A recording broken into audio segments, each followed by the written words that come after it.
everyone, your Filipina page here, and yes, it's been a long time. I know, and I'm sorry for that because I'm adjusting with my new role and assignment at work, and I'm now morning shift, and I wake up 3 a.m. I have to catch three buses to and fro, and blah blah blah. So my body clock is killing me actually. I'm actually ahead of my alarm clock. I put on my alarm clock, but because I'm very conscious of the time, so I wake up ahead of it, and then I can't sleep anymore. So yeah. Anyways, so today I'm gonna talk about why is family and close family ties and connection very important for Filipinos. Okay, number one is, of course, like any one of us, it's human nature that we always want to belong. So if you know that you have a family, to belong, it feels like you're strong. It feels like you're courageous. It feels like, you have a big, powerful support system. Whether it's emotional or moral or spiritual or physical, psychological, in totality, actually. And then, of course, we always want to feel loved. We always want to feel important, valued by those who loved us and who we loved, of course. So it's still part of like the feeling of belongingness, actually. Next is, you know, when you have this support system, it makes you feel confident, it makes you feel brave and strong to face trials because you know that your family is there for you. We always have a saying in the Philippines that you will lose all your friends, you will lose, different people that comes in your life.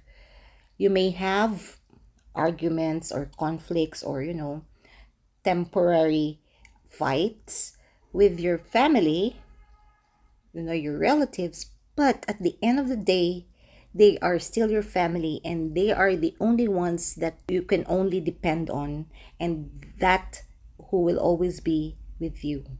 Well, not 100%, depends on the degree of your affinity and consanguinity, but still, especially your immediate family will always be there for you, for sure.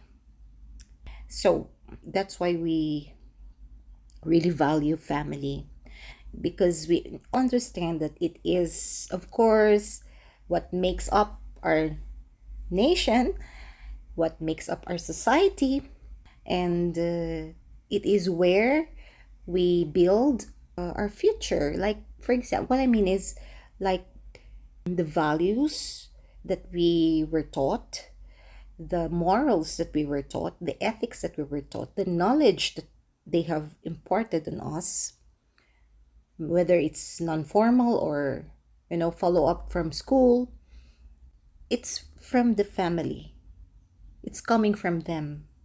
So actually your first education is not in school, your first education is within, inside your family.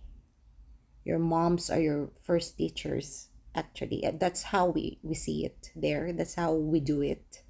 So mothers are our first teachers. The ABCD, the singing of the nursery rhymes. Five little monkeys, twinkle, twinkle, little star. Yes. Okay. Next important thing is we always have these reunions, especially on very special occasions like, Christmas, Easter, even All Souls Day, All Saints Day. Our relatives from far away provinces or even abroad, we gather together, we have a reunion, family reunion, and from the third degree, from the great grandparents, from, for example, my grandfather, my dad's side, they are 12 siblings, imagine. And then from those 12 siblings, they have the daughters and sons, and then blah blah blah blah. So imagine all of that in one place. Cousins, third cousins, second cousins, all of that.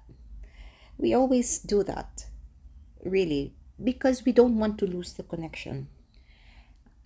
Not just because, in times of need, in times of trial, family obstacles like that, but the feeling of like you have a very strong clan, you know? And also, this is very important. What I've seen and heard and confirmed in the West, especially in the US, confirmed from my friends there, vibing with Ron and Raymac and Patriarch Turner and Wayne's World. I bow to my husband, which she has a new channel. Please subscribe to her new channel because she has been, how you say, I don't know, like banned again. So, anyways, check her out. I'll probably link her new YouTube channel in my description box, okay? Anyways, yeah, I've heard from them, even from my brother in Michigan, my relatives in California, and in New Jersey, and in YouTube videos that I've seen also, that a lot of modern Western women who are single mothers who got pregnant, I don't know, by accident maybe, or by choice, or I don't know what, but most of them actually don't want to let their kids know the father. Like they're trying to let their kids hate the father. And also some of them don't know who the father is because of the sleeping around trend that they're doing. So yeah, so there's a lot of issues on daddy issues, like who's the father, who's the biological father, and blah blah blah. So I'm saying this, that you know what, it is very important that you let your kids know who the father is. Aside from the father has the right, the kids has the right to know who their father is. Whether you're hating the father or you have a conflict with the father, you don't need to drag the kids to your personal conflict with the father. The kids has rights to know their father. It's not their fault that they were born in this world. It's not their choice actually to be born in this world. You, with the womb and the father, are the ones who chose to have the baby. So you don't deprive the kids right to know their parents, their father especially. You don't think of this. You have to realize that if they don't know their father, for example, then the father has other kids from other women.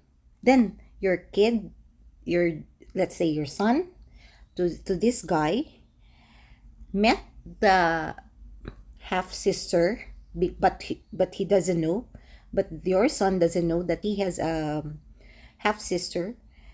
They don't know each other because you don't let them connect. You don't introduce them. You don't blah blah blah. So what happens? And then probably there's a possibility that they will meet. They maybe fall in love. It happened, huh? In the Philippines before. It happened, but very, very, very rare case. They will fall in love and they don't know they're half brothers. Don't you realize that it is not good? Because their offsprings will be like inbreed, and they will produce